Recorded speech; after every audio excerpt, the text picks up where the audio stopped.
You may or may not have noticed that I don't talk about several popular modern cartoons like Steven Universe, Star vs. the Forces of Evil, Rick and Morty, and Adventure Time. I mostly talk about shows from the 2000s, and no, it's not because I don't like these shows, I just don't talk about them. Now, I absolutely love Adventure Time. It's one of my favorite Cartoon Network shows ever aired, but ever since season 5, I haven't been impressed with the decisions the show has been making. I grew much more intolerant to the constant filler episodes, interrupting story arcs and continuing after 5,000 episodes, and a strange relatively lack of emotion in certain episodes, particularly with Finn. It's not that the show became bad or even okay, it's still a good show even in the later seasons. It's just that there's a significant drop in quality in terms of execution. Luckily, in season 7, we were introduced to miniseries, which, while they're not perfect, they are definitely the moments where the show piques my interest the most. Now, when they announced that they would air a new miniseries after Islands, I wasn't sure what to expect, mainly because it was the first time the show aired 2 miniseries in one season. Thankfully, I saw it and I thought it was pretty good. The main plot about the elements being embraced and dividing the land of Ooo into factions was pretty cool and interesting. I enjoyed watching Finn and Jake. One of the biggest problems I had with Finn in the Islands miniseries was that for someone who was finally getting to meet other members of his kind, he seemed very emotionally held back.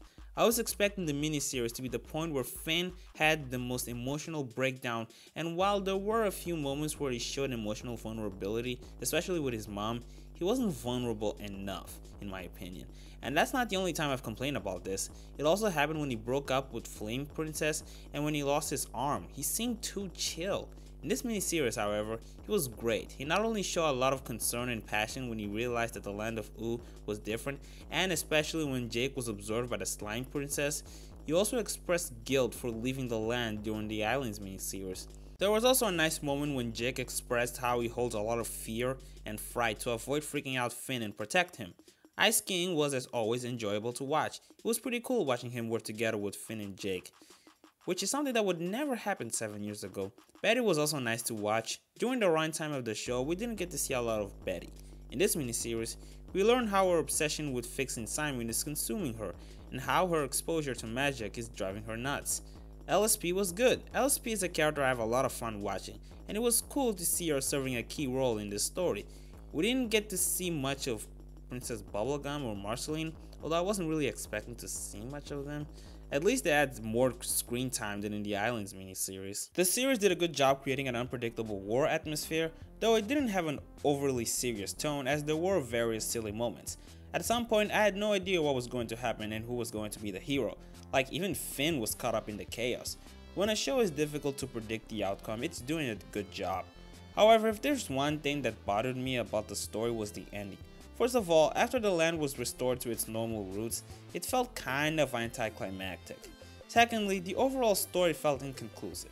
Like, for example, I was expecting a change in Simon and Betty's relationship, but at the end, Betty was transferred to Mars, possibly for jeopardizing the balance of the space-time continuum, and nothing about her relationship with Simon changed. We also didn't get to fully know what happened to LSP after she returned everything to normal. Yeah, it's possible she'll be alright at the end, although if that actually happened, I might be a little disappointed. You know, I'm starting to notice this trend in these Adventure Time miniseries in which they hint that these are life-changing events, but so far, the only miniseries that came close to bringing change was Islands, with Susan as she gained her memory and finally moved on with her friend. Then there's also the fact that Finn finally got to meet his mother, though that's kind of debatable, the part about Susan, given that she's not exactly a member of the main cast. But overall, I enjoyed this miniseries.